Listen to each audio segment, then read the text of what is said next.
de a dónde va la generación. Es decir, eso que les explicaba de la bendita generación, de la diferencia de potencial, cómo se está pensando actualmente. Entonces vamos a ver este video y luego continúo con la presentación.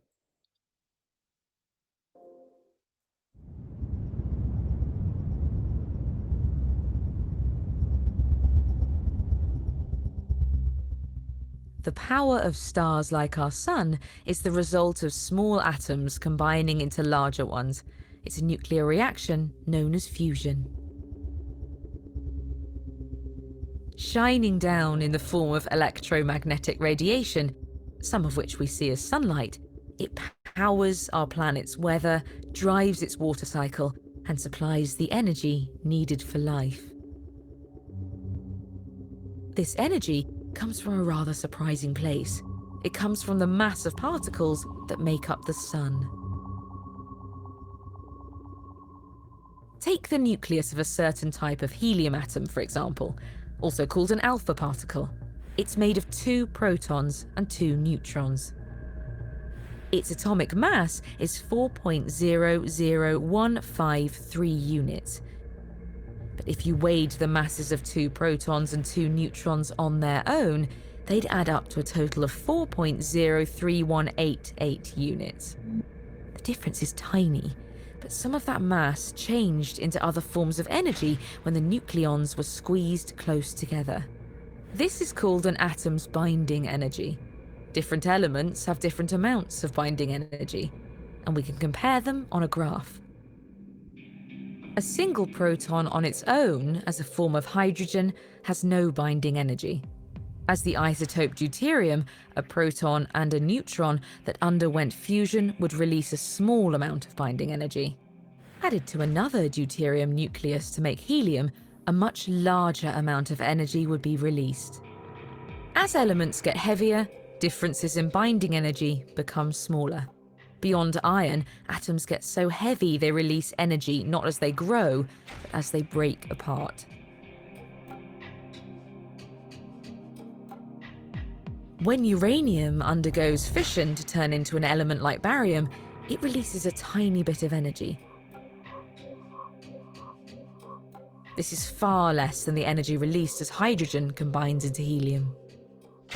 This makes the fusion of small elements a far more impressive potential source of energy than the fission of big ones. Let's see just how much energy.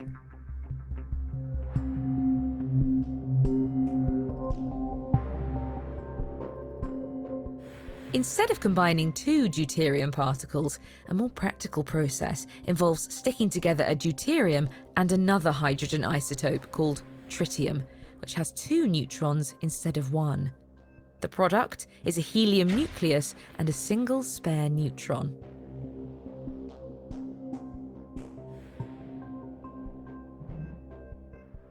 The mass of a single atom of deuterium can be rounded off to about 3.345 times 10 to the negative 27 kilograms. The mass of the tritium is about 5.01 times 10 to the minus 27 kilograms. Both masses add up to 8.355 times 10 to the minus 27 kilograms. But in the form of helium, plus a free neutron, the total mass is just 8.324 times 10 to the negative 27 kilograms. A tiny 3.1 times 10 to the negative 29 kilograms of mass seems to vanish. Remember Einstein's famous equation? Energy equals mass times a superhuge number, the speed of light squared. If we mixed 2 kilograms of deuterium with 3 of tritium, roughly 20 grams of mass would become other forms of energy. The difference between the reactants and the products would release 1.8 times 10 to the power of 15 joules as heat. That's enough to power about 50,000 homes for a year. Unfortunately, unlocking any of it requires technology that can mimic the processes at work inside stars. Usually, intense gravity would provide the energy needed to force nucleons together.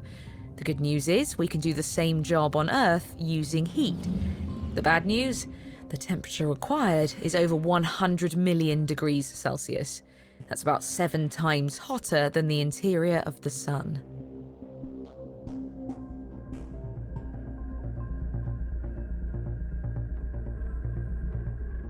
Nuclear fusion was conceived as a possible energy source in the 1930s.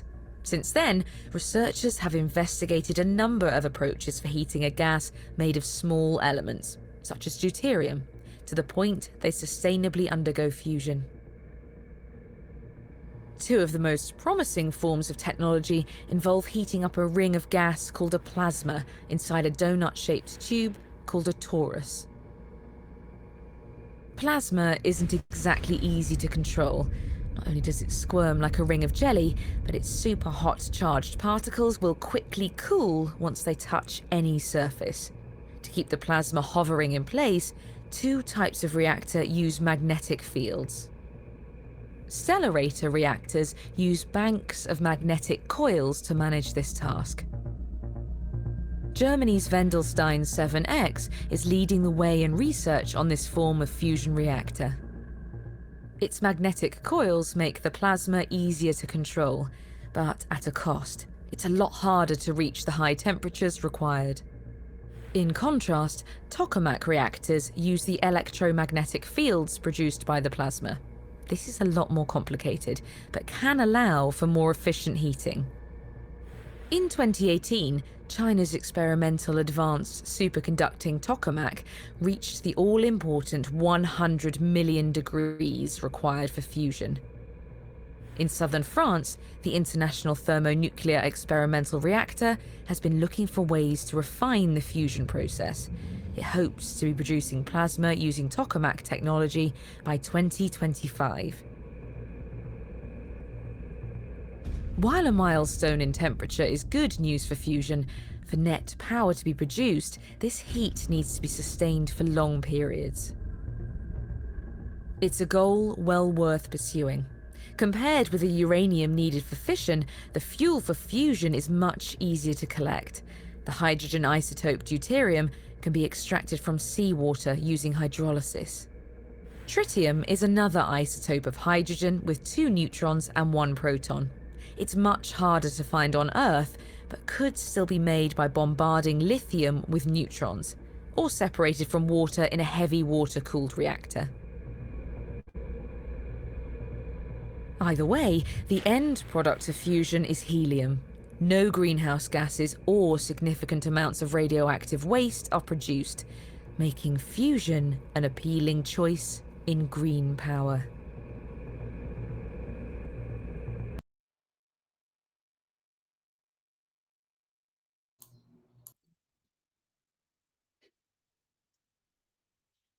Bueno, muchachos, ahí les dejo la duda de qué nos podría sacar del problema de cambio climático y cómo podríamos resolver la falta de energía.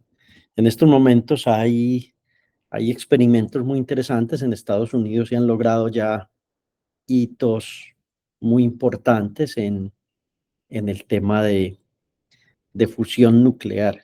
Listo, que es distinto a la fisión nuclear. La fisión es lo que ustedes vieron en la película de Oppenheimer y la fusión es hacer estrellas prácticamente en la Tierra, ¿sí? Son cosas totalmente diferentes. Es muy importante que miren eso. A mí me gustaría a futuro ponerles un pequeño trabajo sobre fusión nuclear para que pues para ir mirando e ir como juntando todos los conceptos que uno va aprendiendo en electricidad y magnetismo, porque ahí muestran unos dispositivos que son rarísimos para uno, ¿sí? Y le hablan de la parte magnética, eléctrica, le hablan de un, de un sistema denominado como un toro, y uno como que queda sin entender demasiado eso. Entonces vamos a trabajar los últimos minutos de esta clase. Seguimos con esto. Vamos a hacer un asunto interesante. Digamos que batería realmente es una generadora de fuerza electromotriz. ¿Por qué generadora de fuerza electromotriz? Porque aquí hay unos iones negativos, ¿cierto? Aquí hay unos iones positivos, puros iones positivos. Y mientras esto se mantenga, lo que va a ocurrir es que va a haber un traslado de cargas de este lado a este lado, pasando por esta resistencia hacia este lado. ¿Qué es lo que pasa? Que como esto es un proceso químico aquí, entonces esta fuerza electromotriz generada, pues vamos a tener problemas de calor, vamos a tener problemas de daño en los componentes químicos, y lo que va a ocurrir es que esto se va a ir reduciendo, se reduce la fuerza electromotriz porque se van perdiendo estas cargas, se van perdiendo, y ese es el caso cuando uno ve a la persona en su moto o en su carro completamente varada por batería, ¿cierto? Porque sencillamente la carga iónica, que es una parte química puesta aquí, ya no funciona, ¿cierto? Entonces, la FEM la vamos a definir, miren que esto es una definición, son 3 líneas, como el diferencial de trabajo que puede hacer esa batería con respecto a las cargas que ella posee. Cuando las cargas se van volviendo muy pequeñitas, muy pequeñitas, muy pequeñitas, ese diferencial o esa FEM tiende a cero. Entonces, uno cuando tiene una batería nueva, tiene una FEM muy alta, ¿cierto? Las baterías, por ejemplo, las de los autos, están hechas para funcionar más o menos 2 años, ¿sí? Y aquí, cuando la batería empieza a perder su capacidad iónica, entonces va a tener una FEN muy baja. Su capacidad de hacer trabajo va a ser muy, muy reducida, y la FEN pues va a ser muy bajita. Listo. Un concepto bonito, importante. Vale la pena que miren un video de cómo funciona una batería o de cómo es este cuento. Observen que en este circuito, este señor también tiene una resistencia interna. Listo. Esto tiene una resistencia interna. En general no se considera, pero en algunos cálculos vamos a mirar el valor de esa resistencia interna. El trabajo que la batería hace sobre el circuito es un trabajo hecho por una fuerza conservativa. Entonces ese trabajo va a ser menos Q por E punto ds, y va a ser igual a 0. ¿Listo? Entonces es una cosa muy bonita. Realmente si la batería fuera, por ejemplo, si esto fuera una fuente de fusión nuclear y tuviéramos controlada la bendita fusión nuclear, que es el sueño que tenemos en estos próximos años, entonces tendríamos casi que flujo de corriente ahí sin problemas. Ahora, aquí también necesitaríamos un material superconductor, que esto todo fuera superconductor para que el circuito no perdiese energía. Entonces observen que se juntan como dos conceptos. Una fuente que sea totalmente ecológica, que no contamine, que no genere gases de efecto invernadero, pero también que no genere calor, porque este calor generado por este material, lo que llamamos el efecto Joule es justo esto, muchachos, que la potencia disipada es igual a la corriente que pasa por ahí al cuadrado por R. Eso es el efecto Joule, es la conversión de esa corriente en calor. Eso se va a convertir en calor. Bueno, eso tiene muchas más cosas el efecto Joule, pero para efectos de mi explicación va a ser eso que les estoy diciendo. Entonces ya dijimos que la corriente siempre va a ir en dirección del campo eléctrico. Observen que el campo eléctrico va de más a menos Esta es la dirección del campo eléctrico en este circuito, ¿cierto? Va de la parte positiva a la parte negativa, esta es la dirección, y entonces la corriente va en dirección de ese campo eléctrico. Como les expliqué en una clase pasada, va en dirección contraria al movimiento de los electrones. ¿Ok? Entonces vamos a empezar en un punto A y queremos mirar qué es lo que pasa en el circuito. Entonces observen que hay una FEM, que es esta es la FEM. Esta señora es la que está permitiendo que ocurra el trabajo. Ahora, ¿qué va a pasar? Nosotros vamos en este sentido, entonces en ese sentido debemos poner un signo menos porque vamos contrario a la dirección de la corriente. Y la caída de potencial aquí, ve en la resistencia, la caída de potencial en la resistencia es igual a I por R. I por R. Entonces, ¿qué pasa? E menos I por R va a ser igual a 0 porque esto es el trabajo hecho por todas esas fuerzas conservativas. Listo. Esto viene de aquí. Este 0 viene de este 0. Listo. Entonces, ¿qué tengo? Que en ese circuito voy a ir perdiendo fuerza electromotriz o voy perdiendo potencia, ¿sí? A medida que pasen esa corriente. Observe que de aquí entonces uno dice, la FEM va a ser igual a I por R. En el caso de una resistencia simplecita que tengo ahí, que es esta. Listo.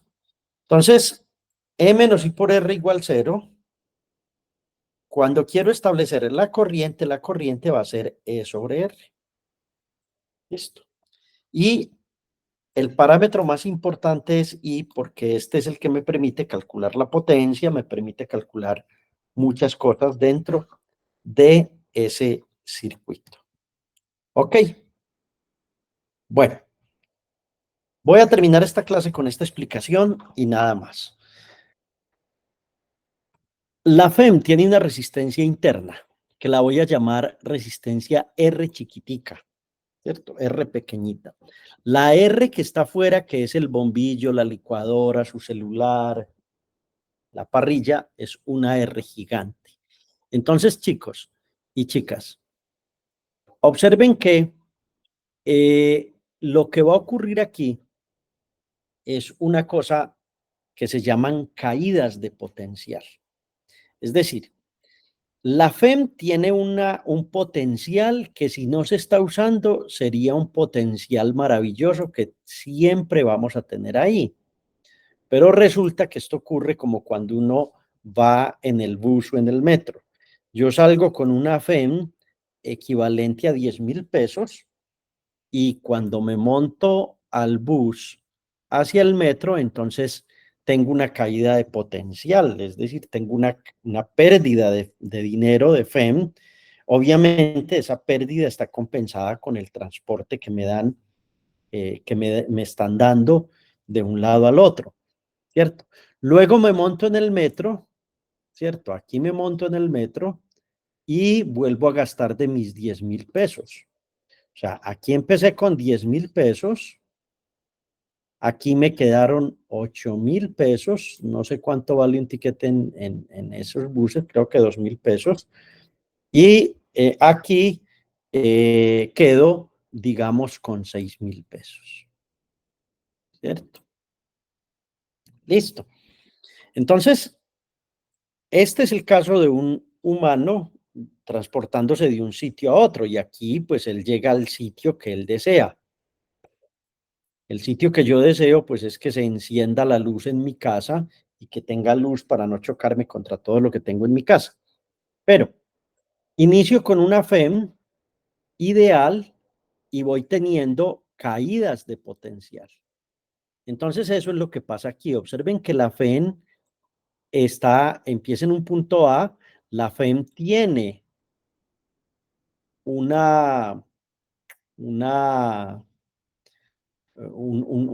este es el valor de la FEM, tiene un potencial 9, 10, 11 voltios, pero la resistencia interna de la misma FEM me da la primera caída de potencial, ¿cierto?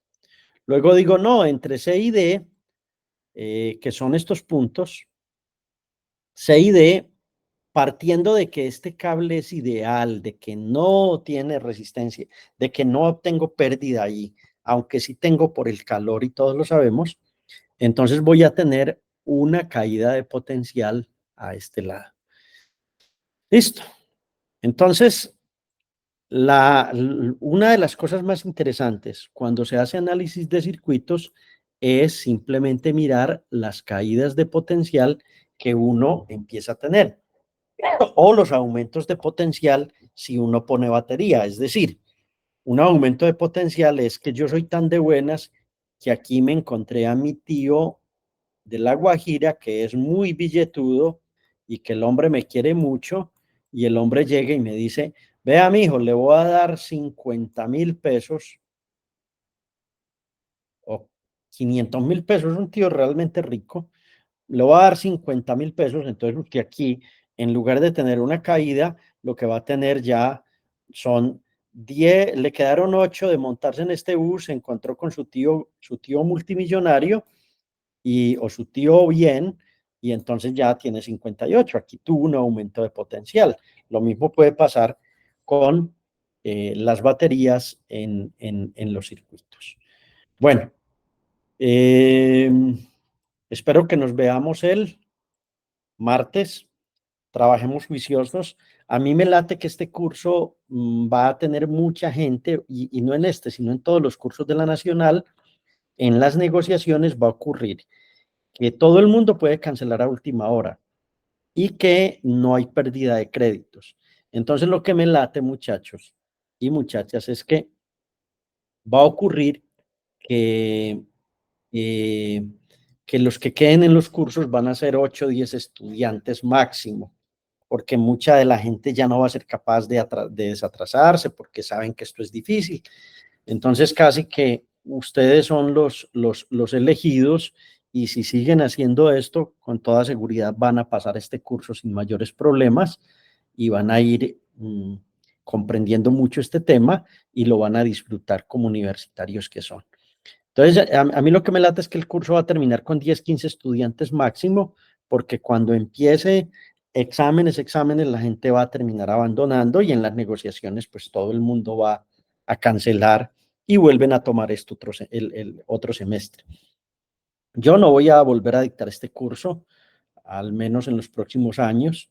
No sé por qué me lo pusieron este semestre, pero aprovechen y creo que sigan juiciosos conmigo, que les va a ir muy bien. Es decir, a los que estén en este curso de manera permanente hasta el 30 de mayo, les va a ir muy bien. Eso se los garantizo. ¿Listo? Entonces, cuídense mucho. Nos vemos el martes, ¿ok? Profe, entonces el jueves no habría clase. Ah, sí, no, sí. Ah, qué pena con Profe, usted. yo le iba a preguntar lo mismo. Es que como así que martes y yo qué. No, el jueves sí, el jueves tenemos clase. Yo aspiro a conectarme desde Washington. Espero no llegar muy tarde a Washington, que tengo un vuelo de noche. Llego como a las 12, 1 de la mañana a Washington, pero yo me levanto y dictamos la clase. Listo. Tiene que ser que ocurra algo fuera de lo común, pero yo les avisaría. Pero lo más seguro es, mejor dicho, el jueves tenemos clase, si Dios quiere, como dicen las abuelas de uno. Entonces, sí, claro, el jueves hay clase, el martes les dicto clase, el siguiente jueves también les dicto clase y vamos a seguir trabajando en esto para que saquemos esto adelante y ustedes tengan una preocupación menos cuando la universidad entre a sus clases normales. ¿Estamos? Listo, profe, muchas gracias. Listo, profe. Muchas gracias. Cuidan, chao, hasta luego. Hasta luego. Chao, profe. Adiós. Chao, David. Chao.